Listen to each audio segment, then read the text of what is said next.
उत्तर प्रदेश में शिक्षा मित्रों की समस्याओं का हल नहीं हो पा रहा है। लगातार शिक्षा मित्र संगठनों के द्वारा प्रयास किया जा रहा है, लेकिन फिर भी समस्याओं का कोई हल निकलकर सामने नहीं आ पा रहा है। मुख्यमंत्री योगी आदित्यनाथ ने कहा जरूर था कि समस्याओं का हल किया जाएगा, लेकिन अभी तक उन्होंने जब वादा किया था उस वादे को नहीं पूरा किया है। वहीं दूसरी तरफ बात करें अगर संगठनों की, तो संगठन लगातार प्रयास कर रहे हैं, लेकिन फिर भी हर बार उन्हें आश्वासन ही दिया जाता है, जिस वजह से जो शिक्षा मित्र है वो काफी ज्यादा हताश है, काफी ज्यादा परेशान है। एक मुद्दा और उठाया जा रहा है इस बीच में कि जो शिक्षा मित्रों की समस्याएं हैं वो 2027 में ही हल की जाएंगी, क्योंकि 2027 में विधानसभा चुनाव है और भारतीय जनता पार्टी का लोकसभा चुनाव में उतना अच्छा जो प्रयास था वो नहीं निकलकर सामने आ पाया था, उतना अच्छा प्रदर्शन नहीं हो पाया था। तो इस वजह से ये कहा जा रहा है कि उत्तर प्रदेश में इस वक्त पे 1.5 लाख से भी ज्यादा शिक्षा मित्र हैं। तो ऐसे में अगर इस मुद्दे को 2027 के विधानसभा चुनाव में प्रयोग किया जाएगा तो अच्छा प्रदर्शन हो पाएगा और शिक्षा मित्र एक बार फिर से भारतीय जनता पार्टी की तरफ झुकाव रखेंगे। लेकिन इसमें क्या सच्चाई है क्या नहीं, ये किसी को भी नहीं पता है। और इस वक्त पे शिक्षा मित्रों का ये भी कहना है कि राजनीतिक खेल खेलने से अच्छा है कि शिक्षा मित्रों की समस्याओं का जल्द से जल्द हल कर दिया जाए, क्योंकि पिछले 8 वर्षों से लगातार ये शिक्षा मित्र अपनी आवाज को उठा रहे, लेकिन फिर भी इनकी आवाज को सुनने वाला कोई नहीं। इस विषय पर ज्यादा जानकारी देते हुए शिक्षा मित्र पवन गोलिया ने क्या कुछ कहा, आप भी सुनिए। पवन जी, आपका हमारे चैनल अटल टीवी पे बहुत बहुत स्वागत है।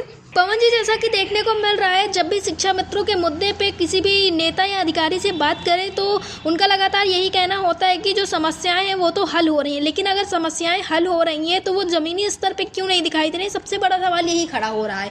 तो आपका इन सारी चीज़ों पे क्या कहना है? क्या ये महज एक आश्वासन दिया जा रहा है या फिर समस्याओं का हल किया जा रहा है?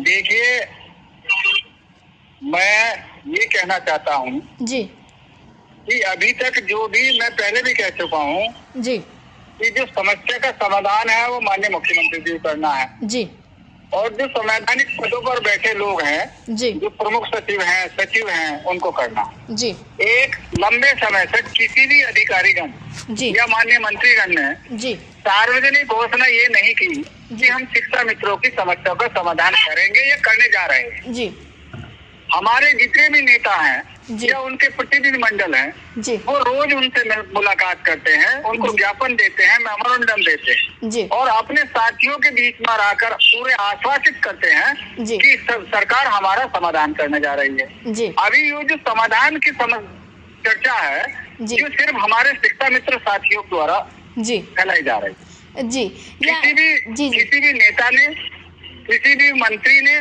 किसी भी अधिकारीगण ने या माननीय मुख्यमंत्री जी ने सार्वजनिक ये तय नहीं किया या कभी ये चर्चा नहीं की या किसी भी घोषणा नहीं की कहीं पर भी कि हम शिक्षा मित्रों की समस्या का समाधान करने जा रहे हैं। जी पवन जी, आप बिल्कुल ठीक कर रहे हैं। जी, आप बिल्कुल ठीक कर रहे हैं, लेकिन मैं आपसे यहाँ पे एक सवाल पूछना चाहूंगी कि जो भी लोग विधायकों से मिलने जा रहे हैं या फिर शिक्षा मंत्री से मिलने जा रहे हैं, उनसे तो वो लोग ये बात कह ही रहे हैं कि समस्याओं का हल किया जाएगा, लेकिन वो किया जाएगा वो हमारे हम जो भी अगर आप कहीं भी जाते हैं, किसी को ज्ञापन मेमोरेंडम देते हैं जी, तो कोई भी अधिकारीगण या नेतागण तो यही कहते हैं कि हाँ आपकी समस्या को संज्ञान में लेकर ध्यान दिया जाएगा जी।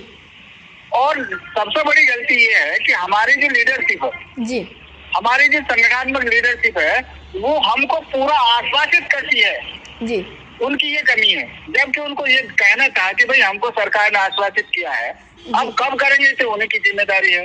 तो एक तरफ पूर्ण आश्वासन देना सरकार की तरफ से, जैसा कि मिनिस्टर हैं ऐसा बोलते हैं जी, जब अगर सरकार का हमारी ड्यूटी है उनको ज्ञापन देना, मेमोरेंडम देना और अपील करना, अगर नहीं मानती तो उसके अगर हम ज्यादा पीड़ित है, परेशान है जी, तो परेशानी के लिए हम विद्रोह कर सकते हैं जी, वो हमारी क्षमता नहीं है। जी पवन जी, बातें तो ऐसे भी निकल कर सामने। जी, आप बात पूरी कर लीजिए। 2-4 साथी रोज एक्सपायर हो रहे हैं शिक्षा मित्र की नौकरी से। जी, आर्थिक मानसिक स्थिति से जूझ रहे हैं, बीमारी से जूझ रहे हैं, सरकार को जरा से भी दया नहीं आ रही। जी, तो कैसे दया आएगी, कैसे दया आएगी बताओ? जबकि सरकार के सारे अधिकारीगण, सारे नेतागण ये संज्ञान है कि वास्तव में शिक्षा मित्र उत्तर प्रदेश का पीड़ित है, जिसको न्याय मिलना चाहिए, लेकिन पता नहीं कौन सी शक्ति है जो इसको न्याय से रोक रही है। जी पवन जी, बातें तो ऐसी भी निकल कर सामने आ रही हैं कि शिक्षा मित्रों के मुद्दों को 2027 तक लटकाया जाएगा और 2027 के विधानसभा चुनाव में इसे एक अच्छा एजेंडा बना के प्रयोग किया जाएगा। देखिए, शिक्षा मित्र की रोज हत्याएं हो रही है, अब ये शिक्षा मित्र इंसान नहीं रहे जी। अब तो इनका उपयोग दुरुपयोग कुछ भी कर सकते हैं, चाहे 27 तक लटकाए या 31 तक लटकाए, इनका कोई वारिस नहीं है और इनका कोई पूछने वाला है नहीं। तो कोई अपेक्षा और उम्मीद ऐसी नहीं है जो इनको तत्काल राहत दे दे, लगता नहीं है। मतलब हम लोग उम्मीद हो चुके हैं जी, क्योंकि जो लाभ हमको समय पर मिलना चाहिए वो समय पर नहीं मिलेगा तो उस लाभ का भी कोई उपयोग नहीं रहेगा। जी। पवन जी, एयरटेल टीवी से जुड़ने के लिए धन्यवाद। धन्यवाद।